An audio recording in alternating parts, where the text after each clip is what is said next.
Okay, this is from the book John McDougall, The Doctor Who Fought for You by me, Pete Rogers. We're on part 3 of heart disease.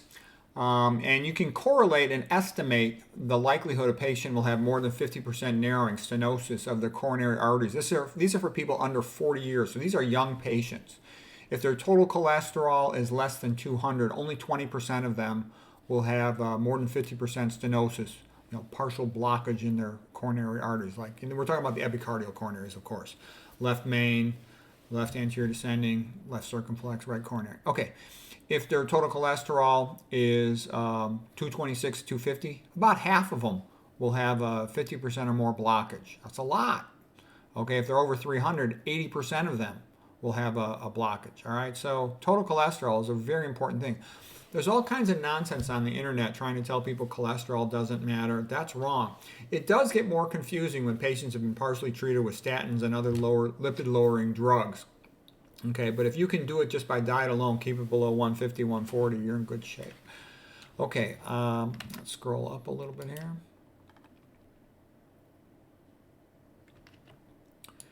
To convert total cholesterol from milligrams per deciliter to IU, you can divide by 38. Okay, elevated blood cholesterol is a risk factor, not a disease.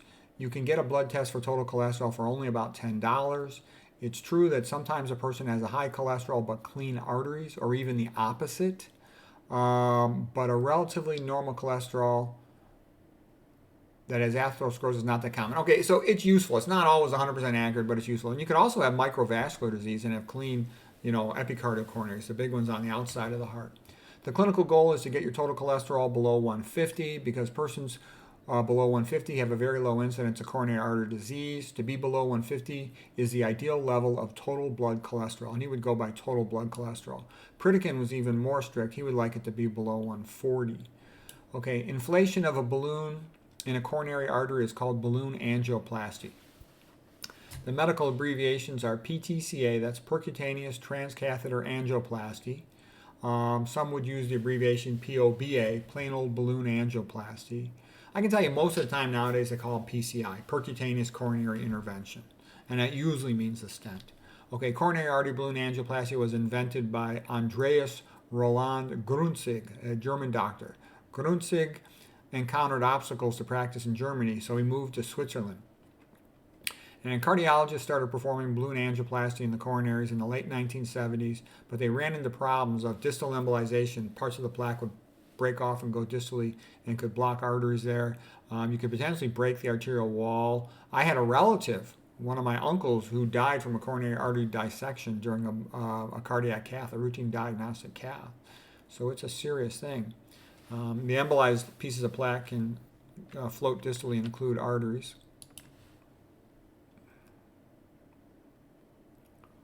Oh, one point I'd like to make too is if you go to Wikipedia and you look up Andreas Grünzig, the inventor of balloon angioplasty, there's this big long discussion of him. He's this big medical hero. It's this wonderful celebration.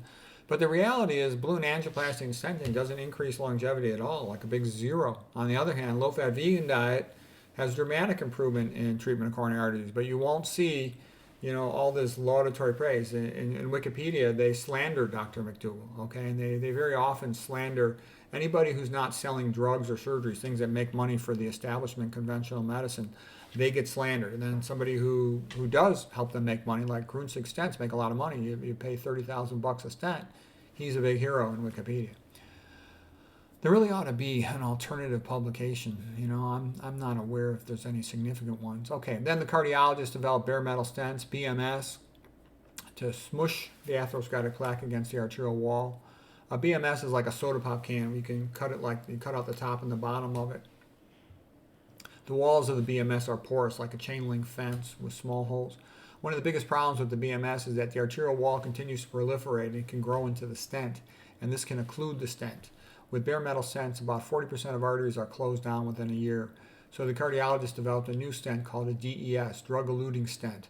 The drug-eluting stent contains drugs that are like chemotherapy to prevent the local arterial wall from growing into them. The drugs dissolve out of the stent and they go into the arterial wall to prevent it from proliferating. The drug-eluting stents prevent the arterial wall from proliferating. However, the DES chemo drug only lasts about 4 months. The patient's put on blood thinner drugs to help prevent the blood from clotting. The typical oral drug therapy to prevent clotting, something like dual antiplatelet therapy, often abbreviated DAPT, with aspirin and Plavix. DAPT reduces the risk of coronary artery clot formation, but increases the risk of bleeding elsewhere. Okay. Placement of stents from percutaneous approach is usually done by entering the right common femoral, right in the groin on the right. Placement of a stent into the coronary arteries is called a PCI, percutaneous coronary intervention. Billing is typically about $30,000. And coronary artery stenting has been very popular for decades because it's profitable. Superficial inspection, it seems to be logical. Let's open up the artery like a plumber would open up a pipe. It's fun for the interventional cardiologist. They enjoy doing these procedures. The patients are, in a sense, kind of self-referred from one cardiologist to another cardiologist. The public assumes that all the doctors are the same and that they are in good hands. In reality, this is Dr. Mcdougall's article here, the results of PCI are surprisingly variable. From the Journal of Circulation, 1983, an official journal of the American Heart Association, coronary arteriography and coronary artery bypass surgery, morbidity and mortality in patients 65 and older. If a person has chest pain, that might be a heart attack, they should immediately go to emergency room. And if the cardiologist performs PCI within 90 minutes of onset, they can often reopen the artery and save the patient's life. Even within 6 hours of onset, it can potentially be beneficial to reopen the artery and save a significant amount of cardiac muscle. The problem with coronary artery stents is that they don't work well for the much more common problem of cardiac angina with coronary artery atherosclerotic stenosis. That's what the vast majority of patients have.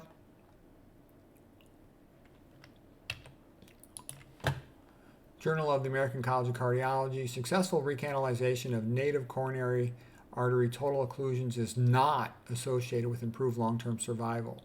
Successful PCI versus failed PCI was not associated with a decreased risk of mortality. Okay, coronary intervention for persistent occlusion after MI, the OAT trial. PCI did not reduce the risk of occurrence of death, reinfarction, or heart failure, and there was a trend towards excess reinfarction in 4 years followed. So what this is Mcdougall's collected the papers, and what he's showing you is that stenting really doesn't make much difference, okay? It's not going to make you live longer other than in the setting of an acute myocardial infarction. So what I'm trying to say here is, do you understand this? It's kind of a big joke. All you got to do is eat a low-fat plant-based diet, and you don't get all this crap. You don't have to go through this stuff, okay? But if you don't, you get a stent for $30,000, and then you're still going to have to take all these blood thinner medications, and it doesn't increase your life at all. So why would you go down that route? It's a stupid thing to do. Okay, continuing. Percutaneous coronary intervention versus optimal medical therapy, systematic review, 7,100 patients. PCI compared with OMT, optimal medical therapy, showed that PCI did not reduce the risk of mortality, cardiovascular death, non-fatal myocardial infarction. So I think that's funny, optimal medical therapy. When they say optimal medical therapy, they just mean drugs. They don't mean diet. So optimal medical therapy is also a joke. So what they're basically saying is they're equally crappy, optimal medical therapy and percutaneous coronary intervention. Okay, now we're going to talk about CABG. CABG means coronary artery bypass graft. It's open heart surgery for treatment of atherosclerosis in the arteries of the heart. CABG is an absolute failure. Mcdougall's words, it's an absolute failure because it treats the wrong lesion. CABG treats the hard, fibrous, non-lethal plaques or scars, which never kill you. The cardiologists and the cardiac surgeons cannot see the tiny, volatile plaques, pustules, that eventually rupture and kill the heart muscle. The culprit lesions, the ones that might actually progress to occlude a coronary artery, are left untouched. And that's why CABG does not prolong life, except for rare circumstances. So what Mcdougall is just systematically pointing out why the surgery is kind of a big joke. And that's why I always laugh when people say, well, you need to pay attention to the science. Yeah, the science is advertising. Okay, Mcdougall continues. The 3 big studies, and there's only these 3 big studies on heart surgery, CABG, show that it lacks survival benefits. First study here, 5-year survival rates for surgery, 82% versus 82% versus medical therapy 80%. So no difference in survival for medical therapy versus surgery.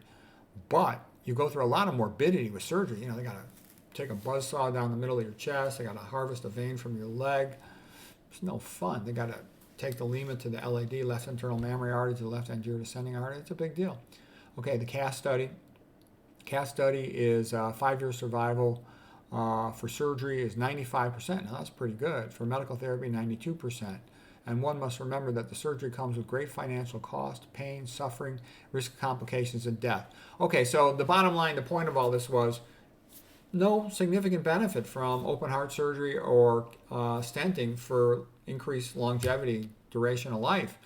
You do get some symptomatic relief from cardiac angina with the stent or the surgery, but you get a lot of morbidity. So the bottom line is a smart person would just eat the low-fat, low-sodium vegan diet with no oil and just keep the arteries open. Why go through all this? Okay, we'll end it there for part 3. Well, next one we'll do part 4 on heart disease.